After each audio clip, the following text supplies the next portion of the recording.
ci goruba, za ta ci goriba, za ki ci goriba, alƙur'an za ta ci goriba. Za ki ci goriba, wallahi na san za ki ci goriba.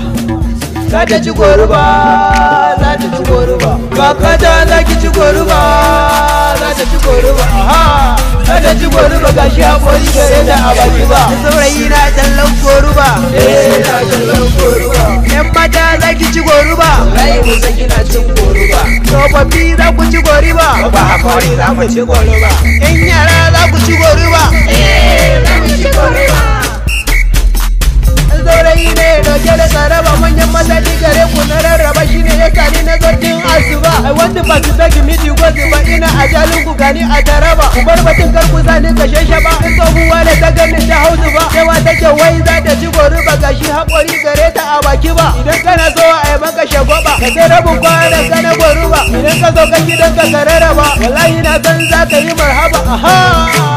Marhaba wallahi na san za ka yi marhaba. Kowa da kowa yana cin goruba. 'Ya'yan gwamna suna cin goruba, na minista suna cin goruba.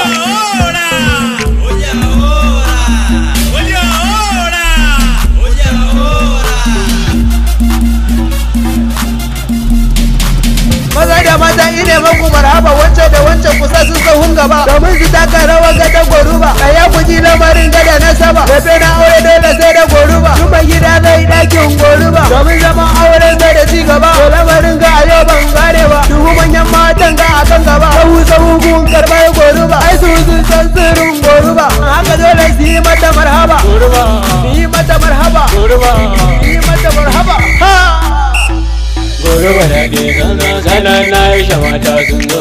Bato haka yi kan goruba ne dai ba da wata dan kan zo. Wannan wakar goruba na san sai an ce mai gwarzo. Kana Kano da Kaduna matan bauta cewa sun zo.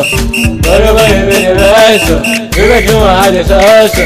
Kaji wani wanda mai kiba ne everybody wanna get so. Goruba